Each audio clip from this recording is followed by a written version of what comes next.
Cheers! Welcome to Design Sips. It's Wednesday. We need to drink. Yes, so today we're talking about vetting potential clients. Yes, the potential client initial call, right? We're trying to figure out, are we a fit for each other? So we have a little script, we have a little plan. Of course, we have a process around this. Awesome. So before we dive into the initial talking points. Wait, before we dive in, Good point. we are drinking, I don't know how to say it quite right, Le Petit Paysan.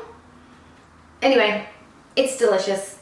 It's a California Chardonnay, and Le Petit Paysan means a country man or woman, peasant, clown in country fashion. I feel like that's me today. Like a clown in country fashion. And of course, it's one of our beautiful selections from Amante Vino. Thank you, Sharon. Okay, carry on. Okay, awesome. So before we dive into the nitty-gritty, why don't you share with designers what your entire PC process looks like overall? So, just off the top of my head, Sarah Harris, huh? Okay, fine. The potential client process. So it generally starts with a client reaching out to us via the form on our website, an email, or a phone call. And we have a script ready to roll so that we ask that potential client the key things that we need to know to keep moving this conversation forward. So obviously we need to know a little bit about the potential clients. We need email addresses, phone numbers, we need the project address, and we need to understand what they're looking to do. We also always ask them who referred them because we want to make sure we can thank our dear clients for their referrals. And then, like, in our actual process for the Asana template and stuff, like, how do we break up the different phases of the PC process? So the PC process, we have, I have no idea. What are those phases? What are the titles? So, like, when I guess it's the initial lead. So when they get the lead, we have a whole process. Then the first call, the first meeting, then the proposal meeting. Right, so we have the pre-proposal, we go, okay, so they reach out, I'm like, this is like a pop quiz. They reach out and we kind of put them through that initial that initial conversation. If we decide that they seem like a great fit for us and they seem like they like us as well, then we will move on to an initial meeting with myself. So then I'll get involved and we'll have either a Zoom call or an in-person meeting. And I will have like a whole nother layer of going deeper with the questions and the vetting process. And then after that meeting, we go into a proposal. So we gather enough information that we're able to give the potential client our flat fee to do the work with them. We also give them an example budget of what it has historically cost clients in the past to do projects with us. So we go through kind of that whole scene, and then of course we either sign them up and off and running and doing their beautiful project, or we go into stay in touch, nurture, follow-up mode, because we know our potential clients very, very often reach out very early in the process of deciding to work with an interior design firm. Right. So I'm sure a lot of designers might be surprised that we even call our PC process a process, as some people might just be a pick up the phone call and send out an agreement. So why don't you share why you even put a process in place? I put a process in place because I wanted to make sure that the team here at House of Funk could execute the systems and the verbiage and the getting the right pieces of information every single time exactly the same way from start to finish. I wanted to make sure that our potential client process was absolutely as cared for and top-notch as working with our firm because, of course, it's their first impression. Yes, so true. Okay, so today we're really going to focus on those initial talking points. So why don't you tell designers why we have those talking points in place for when a PC reaches out? Like, why not just answer the phone off the cuff?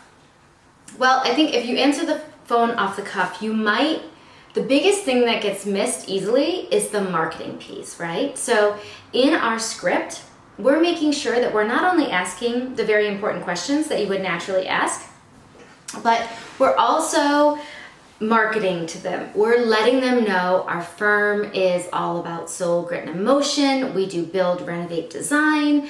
That by asking who referred you, we're letting them know that we are referred, a referred and revered company, and that we work beautifully with our clients. We really talk about our processes and our project management and our high level of commitment and communication with our clients. And we weave that into this template and this script very purposefully so that we're getting as much information across as we're gathering.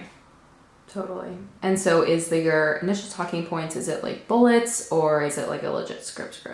So we wrote it out as a legit script, and then I encouraged the designer or the administrative person who's answering the phone to kind of know it, they can transcribe it into bullet points, but we wrote it out as a legit script so that it is very clear how this should go down.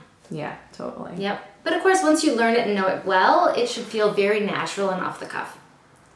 So why is it important to even have this call? And if it's not you, before you meet them? It's so important. I know you can vouch for this, Sarah Harris, because you saw me in action recently. I just want to say yes to everything. I can't help myself. Anyway, I'm going to drink wine and think about that for a minute. The natural people pleaser part of interior designers has a hard time saying, great, I'm going to consider this, take a moment, and I'll call you back, right? It's just a little awkward and hard to do. So it feels better to say, great, I have all the information I need. Do you have any additional questions? Yes, no? Wonderful. I'm going to discuss this with Sandra and we'll get back to you. Like, it's just so natural and clean to take a moment, take a beat, take a pause, and consider what's right for your firm, what's right for your company, what's right for your portfolio, what's right for your bottom line, than it is in the moment on that phone call. It's really hard to have that pause and break. I really, really value having someone else do that first line of vetting on my behalf. And if you are a one-woman show, we talk about this all the time. It's a great thing to outsource to a virtual assistant or an assistant of some kind. They don't have to be on your payroll to take that call for you. Definitely. And even besides the point of having someone else do it, I feel like it's an important step just to first vet that client. So what are the things that we ask the client to kind of get more information about them before you go into the home? So what are we asking them? So like project scope, yes, address. Thank you. So I'm like, I don't know. Again, a pop quiz. Well, so, in your defense, you don't take those calls. So. It's true. It's true. I know. I'm like, no. So yeah, very important is the project address, because of course a big part of vetting a client is making sure that they're your ideal client avatar. And so for us, property value does come into play, and so it's a great research tool to look into property value. It's also really important to talk through scope. A big part of what we do is full rooms, be that built from scratch, renovated, or designed. We don't do just a couple window treatments or a paint plan or kind of one-off things. So talking that through is really, really important as well. Yeah. One thing I never encourage my team to ask on their first call is how much the client plans to invest. Because what we've all learned over many, many, many moons in this industry is that the client does not know what things cost typically. And so when it comes to figuring out how much the client's going to invest in a project, that is a process that we walk through, educate, and talk a lot about later in the process. But I don't want to set an anchor budget amount at this time, so we never ask that question. Right, and we do find that some clients will just come out and say a number, and we just jot it down and take it back. Yes, if a client has already set up an investment amount and offers it to you, we have a question in there that says, are there any decisions that are already made on the project that I should know? For instance, have you hired a builder or an architect yet? That's when sometimes a client will let us know that there is in fact a budget amount set already. And so of course noting that is very important as well. Yeah, definitely. So sometimes on this call, we see clear signs that a client isn't a good fit, and that could be when you're explaining part of your process. For instance, we want to do our own purchasing, they might say. Why is it important to quote unquote stand in your space in these instances? Yes, so one of my biggest principles as a designer and as an entrepreneur is to define how you do business and then stand by that. You may absolutely invite clients to work with you, but you cannot bend how you do your business per the client. You will never get efficiencies of scale. You will never get better at it. You will never have data that you can compare across many years because it will always be just a little different if you are structuring your business around the client's demands instead of what's best for you. Now, I'm not saying you have to be a hard, about it and whatnot, but you need to lay out how you work really clearly and offer your services to that client. If they say yes, great, then that's the structure you work within. If they want to tell you that they're going to do the purchasing or they only need this bit or they're going to just have you do design and they're going to take it and run, if that doesn't work for you, then you need to stand in your space and say, actually, we don't work that way. Here's our process. If you'd like to have a proposal, please let me know. It is so important. For all the reasons I just said and just for your mental sanity. Yeah, and what happens if you do say yes to that type of client? Like, what does that long term look like? Well, I know that from previous data, it looks like a lack of profitability. Because when you are taking projects that are below your minimum, we have sort of a project minimum because of all the time and energy it takes to set up a project, to communicate every single week consistently with that project, client, trades, vendors, all of them. Just the administrative costs of having another client in the pipeline. If you take on a client full of red flags or who is pressuring you to work outside of your zone of genius, you are taking money out of your firm's pockets by doing so because you're taking up space that another ideal client could take up. And just from running the numbers, I can tell you the projects where we compromise are not as profitable. Yeah, definitely. So cheers to standing in your space. Cheers to that. And so speaking of red flags, I don't have a list in front of me, but what are some other ones that you keep an eye out for? Maybe timeline or decision makers? So red flags. Here are the ones that I have found need another closer look before, but they're just little things to note. When someone tells me how to run my business or how to run my project or any of those things, when they're telling me how it's going to go instead of asking me my process, that's a flag. And it's okay. It's not like they're being a mean person, but if they have a set thing that they want and I don't do it that way, we need to part ways. If they complain about their previous designer, that's a flag. It requires more investigation, right? If they are rushed or unkind in any way in the initial communication, it's a very clear indicator that they're telling you who they are, loud and clear. So it's a very clear indicator of what the future will be like. If it's impossible to get in touch with them or impossible to schedule that first meeting, it's probably going to be impossible to get their attention all the way through the project. That is really something that can delay projects, expand timelines, and that essentially costs you money. So the availability of the humans with which you work, even if it's just for a quick call or a quick Zoom, it doesn't have to be some big fancy hour-long sit-down meeting. But if they are that busy, they may provide a challenge when it comes to being in a project with them. Other flags. I think those are the big ones on that initial call. Definitely. Yeah, and of course, if they state a budget that you didn't ask for and it's really outside of your ideal client avatar, you need to pay attention to that too. Yeah, totally. And then on the flip side, you mentioned ideal client avatar before. Why don't you talk a little bit more about what that looks like, how they can define it, and putting parameters around that maybe. Yep.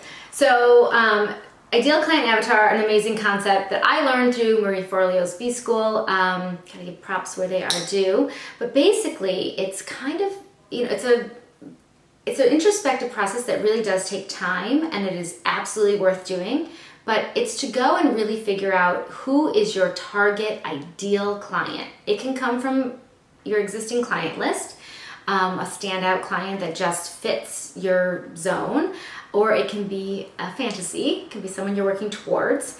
Very often, it can be a reflection of your current self, your future self, or even your recently past self.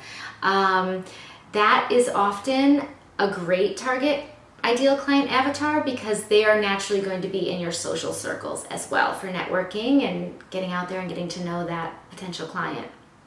So, setting up an ideal client avatar is all about identifying who they are and those parameters around them, where they hang out, what they like, the kind of home and the size of home and the value of the home they live in, the kind of projects, the size of projects, and the value of projects that they do, the things that they like and the food that they eat and the way that they take care of themselves and their family. All of those things contribute to being able to see your ideal client in a potential client that you're speaking to. So if it's not defined, then what benchmark are you running it by? So it doesn't mean that you only work for this ideal client avatar, but it's a benchmark by which you can judge future potential clients. And it really does help you, number one, clarify your brand voice so that you know you're speaking directly to your potential client, but also it's a good, quick judge of, do they fit my avatar? Yeah, and quickly going on that brand voice, how do you use that ICA when you are writing marketing copy and things like that? Oh, so the most important thing when you are preparing for any marketing of any kind, writing, video, anything that you do, you are speaking directly to your ideal client avatar every single time. It takes away the feeling of trying to please everyone. You are just trying to get your message across to that one perfect client. Totally. Love it. It's good stuff. What's the name of your Cheers. ideal client avatar? Oh, Penelope? Oh, I think it was the... Was there a Penelope? The flower, right? Or plant. Yeah. Anyway, we did this exercise a while ago, but yes, I should have it in the tip of my tongue all the time. And that's a trick that she says, is to give them a name. Yes. Too, so you can always be referencing them. Yeah, to the personify. T2. Yeah, it's like that. What would Penelope do? I think it's Penelope was one of mine. Anyway. Yes, and we have that one. Was good. Well, we have an ideal, I guess, client in the standard too. Yep. Mad Grace. Mad Grace. So, and speaking of the standard, why don't you tell designers what the PC process looks like inside the standard if they were to sign up for the program? So inside the standard, the potential client process it's videos of me explaining it in very big detail from the start to the end. It is swipe files with our template of the exact script that we use on that initial call. It's every other email template that goes through the process. It's the structure. It's every single thing that we prepare for a client in both that initial conversation and when we're presenting our proposal to them. It's the template of our proposal to them, which is our design agreement. It's the flat fee calculator and furnishings estimate investment calculator that helps in 5 minutes or less, helps you figure out exactly the flat fee that you should be charging and the example investment that you should be giving them to set an anchor that's appropriate for the size and scope of their job. What else? It's all the things. It's the Asana template that walks you through it piece by piece by piece. Every single step totally outlined. And then when you dig into each step, it's the actual words, the actual structure, the actual agreement to make it happen. Yes, and we're finding designers are loving that template right now. I'm having so many fun moments with every time I open my email or check our private Facebook group that just is our little mastermind enclave of tribe members. I am just having heart palpitations of joy because I've never been so humbled by the praise. Like they're just eating it up, loving it, helping one another, working through. It's been amazing. Good crew. Yeah, definitely. And we've actually had a lot of designers just join our community. So in case they don't know what the standard is, do you want to give a snapshot of what it is? Sure. The interior design standard is my business. The whole thing. how I structure everything, every detail, every template that I could think of to give you, every swipe file. Again, design agreement, trade agreement, fee calculator, all the words that we use to communicate with our clients, trades, vendors, all of it. It's all in one program with videos to walk you through it, downloads so that you can take those files and make them your own, templates that walk your whole team through the process so you don't have to micromanage anyone anymore. But you can find it all at houseoffunk.com, trade tab. Totally. And we'd love to give a freebie, so we're actually going to give our initial call talking points away today. So if you want it, just DM us. Yes, send us a little note and it is yours. And please jump on our list if you're not on it already, houseoffunk.com, the little trade tab. That is where you're going to get resources every single month for running the most joyful and efficient interior design business possible. Awesome. Well, great episode, and we'll see you guys next time. Cheers. Happy Hump Day.